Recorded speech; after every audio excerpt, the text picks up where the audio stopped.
recibiendo la visita del doctor Marcos Ibaceta, expresidente de la Corte Superior de Lima y ex titular de la Sala contra el Terrorismo. Doctor Ibaceta, ¿qué tal? ¿Cómo está? Buenos días, bienvenido a Radio Nacional. Muchas gracias por la invitación, buenos días. Bien, se van a ejecutar las acciones para cobrar reparaciones que suman los 3.800 millones de nuevos soles a los terroristas.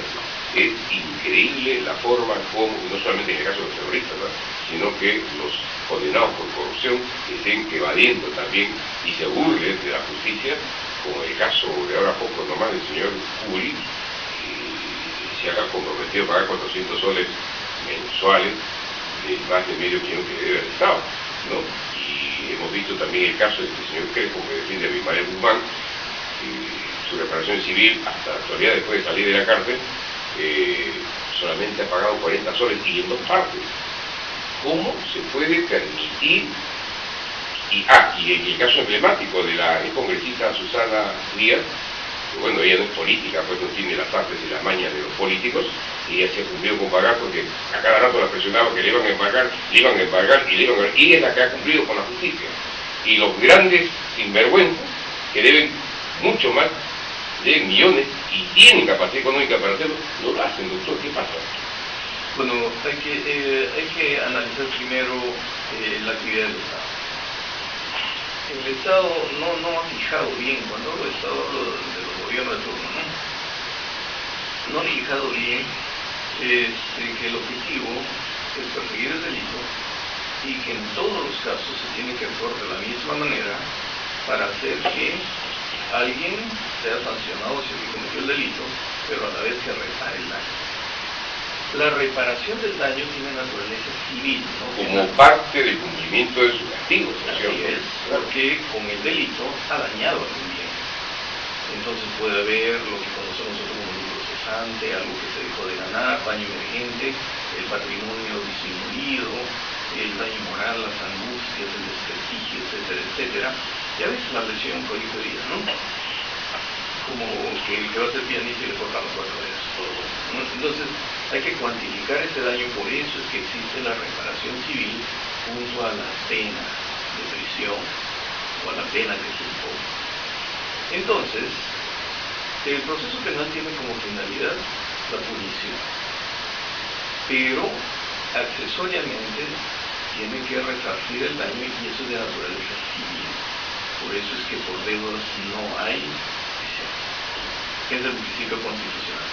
Si sabemos que por deudas no hay prisión, entonces, cuando enfrentamos procesos muy complejos como el terrorismo y la corrupción generalizada, o no, tienen que establecerse equipos de trabajo. Así como hemos tenido equipos especializados contra el terrorismo, nosotros hemos visto que se conformaron equipos de procuradores para perseguir la corrupción de cierta gente, pero también para investigar dónde están los fondos que se han sustraído del Estado y cuya sustracción constituye el delito. Por eso se han identificado cuentas de Suiza, por aquí y por allá. Es decir, hay que estar buscando bienes del sujeto para poder hacer efectiva la reparación. Porque si no hay prisión por deudas, tenemos que buscar, pues, si ya sabemos que el corrupto o el terrorismo tienen fuentes irregulares de dinero, jamás van a tener nada a su nombre. Entonces van a estar utilizando el sistema financiero mundial, los paraísos fiscales, los testaferros, el lavado de activos, y no tenemos unidades especializadas para eso. En el caso del terrorismo nunca se conformó una unidad especializada. ¿Y por qué? Porque no había estabilidad. Si apenas podían mantener a una unidad especializada de la policía, entonces crear otra unidad especializada no iba a servir de nada porque no tenía fondos. Le pongo como ejemplo ahora. Tenemos la unidad de investigación financiera contra el lavado de activos. Si nosotros nos vamos a investigar o inviten a representantes de esa unidad y pregúntenle cuáles son sus avances, eso no sucede.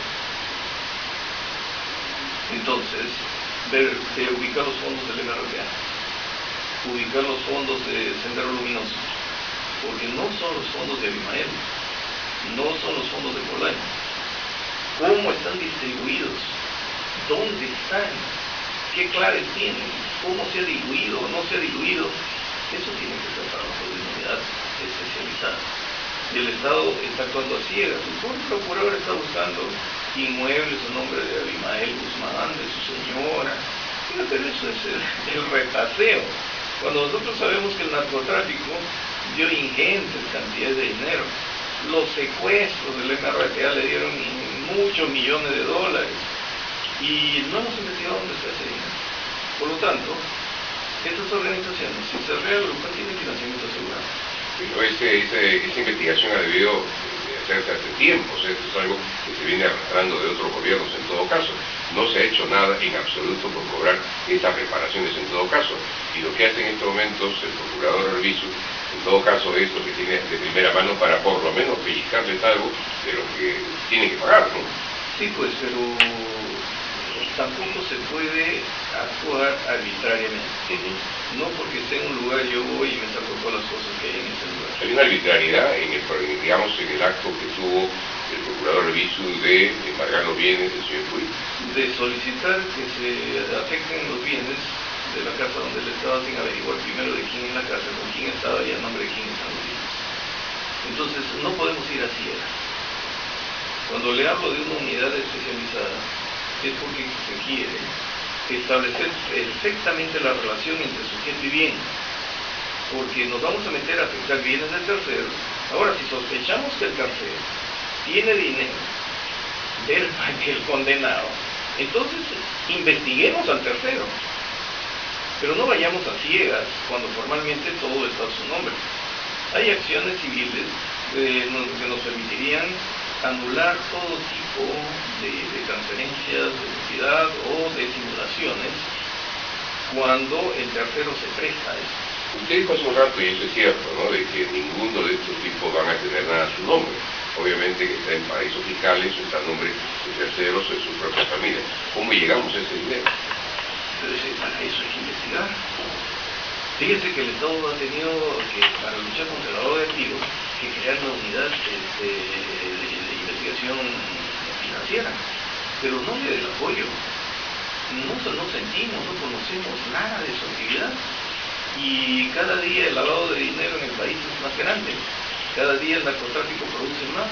Ya somos el primero, creo, productor de cocaína en el mundo. ¿Dónde está ese dinero que se lava? No lo sabemos. Si no sabemos eso, no vamos a saber dónde. Entonces ya es un tema de Estado.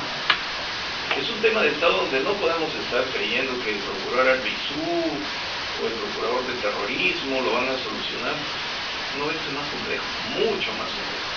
Doctor, con respecto a estas expresiones que tuvo el dirigente Efraín Condori del CONARE, la defensa al pensamiento Gonzalo, ¿es suficiente para procesarlo y encarcelarlo por apología al terrorismo? Lo dijo en Francia, no lo dijo en el Perú. ¿Qué dicen las leyes? Configura, o sea, todo apunta al delito de apología.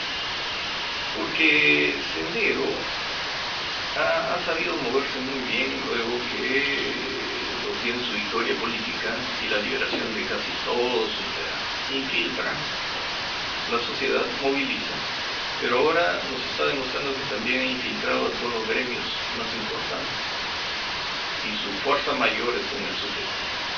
Y es peligroso eso, porque si está en el SUTEP está en las universidades. Y si están en los colegios y en las universidades, otra vez vamos a volver a los 80, donde las columnas más violentas y más activas de Sendero provenían de los colegios, de los profesores y de las universidades. Y no hemos hecho nada, sus escuelas populares siguen. Entonces podría ser apología, pero digo que ellos se movido inteligentemente, porque con esta actividad de infiltración y de acción detrás de la población, se han salido del marco del tipo terrorismo. Entonces, cuando el procurador los denuncia por terrorismo, yo no creo que tenga éxito porque para que se produzca la figura del terrorismo, no solamente debe de haber una acción, sino que esa acción produzca en toda la población o en gran parte de ella un estado psicológico de terror, alarma y zozobra. Y no tenemos ese elemento de terror, alarma y zozobra. Vemos que son violentistas simplemente. Por lo tanto, ahí no veo el tipo penal de terrorismo, sino que ellos han salido con estas acciones a peligro común, a daños, etcétera, etcétera, que tienen penas menores, pero que sin embargo están ligados a un pensamiento.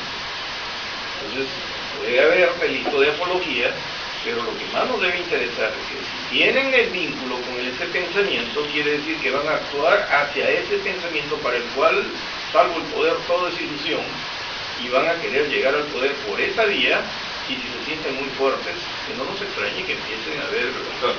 Pero ensalzar la imagen de un personaje que ha sido condenado por terrorismo, o sea que tiene sentencia firme, no configura como delito de apología y tiene pena de cárcel. Es que es inteligente. No ha ensalzado a Abimael ni a sus actos. Pensamiento Gonzalo. Pensamiento Gonzalo.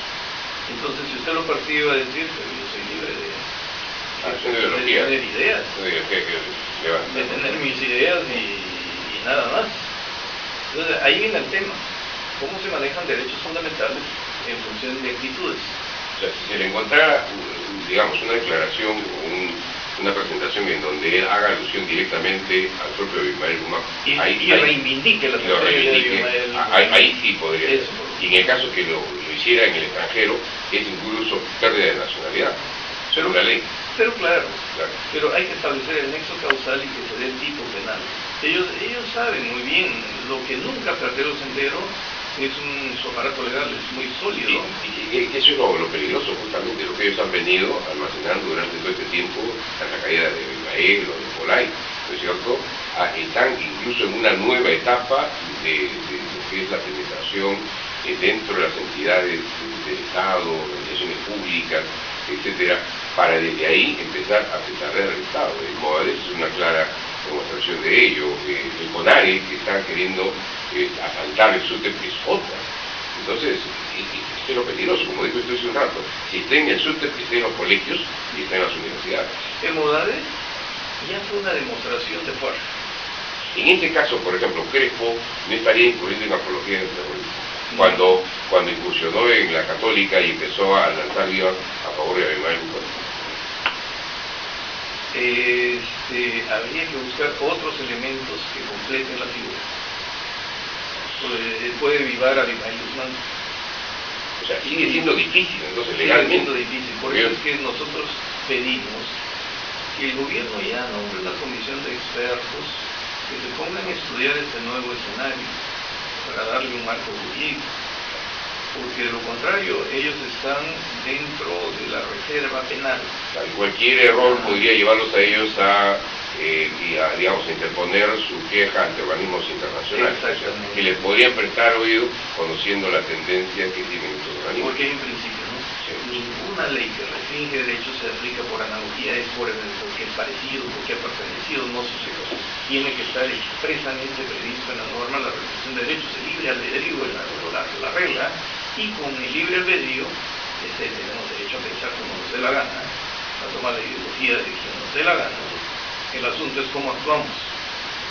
Si en nuestros actos aplicamos esa ideología y empezamos a cometer los mismos hechos. Claro, por eso hay seguidores de Hitler en el mundo que no están presos, ¿no? Tienen la libertad de seguir, digamos, estar como piensan.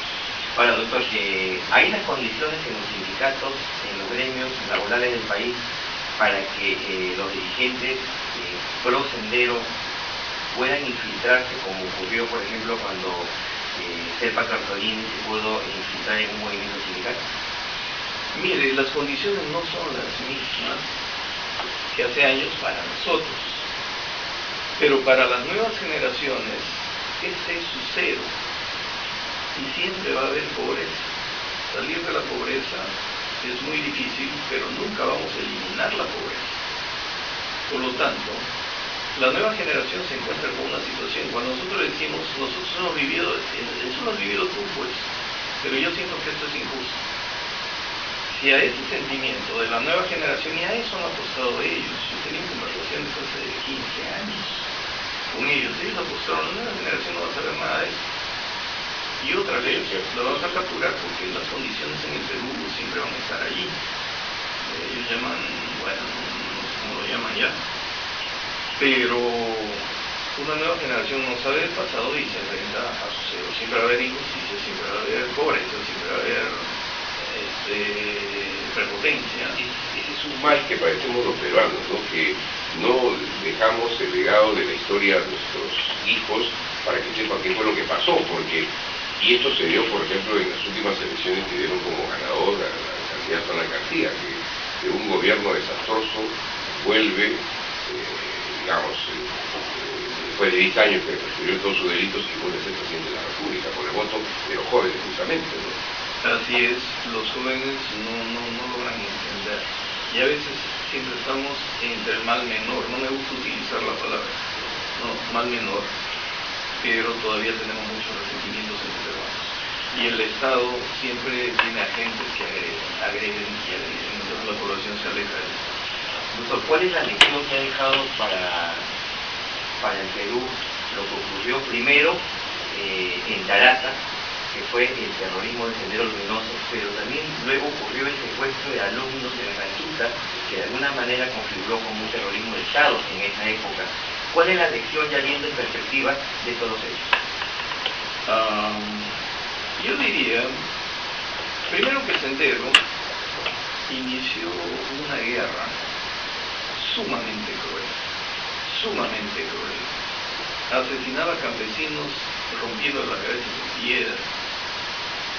Cuando juzgábamos, nos narraban los campesinos, no en una corte, sino en un pueblo donde íbamos a juzgarlos, que los reunían y al que condenaban lo desnudaban. Y de la Asamblea Popular llamaban a cualquiera, le daban el cuchillo y le decían al corazón, ese lo eres tú. Si alguien se negaba a ser reclutado, un campesino pobre, se negaba a ser reclutado, y sus padres, porque sus padres no tenían que comer, pues uno nos contó que a su madre, una viejita, la tiraron al piso y le aplastaron el cuello hasta que se muera. O sea, era muy cruel. Después los atentados en Lima. Yo estaba leyendo ahí que porque llegó a Miraflores recién el Estado reaccionó y que los limeñitos no sabían, que no soy limeño, pero le vivo mucho tiempo acá. No, ya Lima sufría las consecuencias de Sendero. Sendero creía que había tomado Lima. Creo que Raucana se llamaba ya su urbanización, su nueva sociedad. Su nueva sociedad. Una zona liberada para ellos. Claro, nos tumbaban torres, nos tenían semanas sin luz. Estallaban los coches bombas. O sea, Lima era el foco. Sino que ya se sintieron vencedores y quisieron dar una lección a los ricos. El ataque a Tarata fue simbólico. Los ricos. Pero les salió el tiro por la culata porque se ahogaron en la propia sangre que derramaron. Entonces, frente a actos irracionales, siempre van a surgir grupos del Estado que también actúen con irracionalidad. Pero eso yo no creo que tenga que ver con una sistemática acción del Estado. Porque para cerrar este tema, para entenderlo todo hay que mirar lo que está pasando en Colombia. Porque justamente a Uribe lo van a terminar persiguiendo ahora que Santos está flexibilizando todo el tema respecto a las FARC. Eso que puede ocurrir en Colombia, que ha dado lugar a que Uribe se meta en política como opositor de Santos en este momento, se ha dado en el Perú. Entonces hay grupos irracionales en las fuerzas de seguridad. Acá no hemos tenido paramilitares, pero en Colombia han actuado los paramilitares y ese es otro problema que se lo van a cargar a Uribe. Entonces, frente a una acción violenta, hay a veces reacciones violentas, no como un tema sistemático de Estado, sino eso fueron los nazis, ¿no? Pero puede haber grupos irracionales que también devuelvan golpe por golpe. Muy bien, doctor Marcos, si no sé, siempre es un gusto conversar con usted. No, el gusto es mío. Muchísimas gracias por su visita y hasta cualquier momento. Gracias.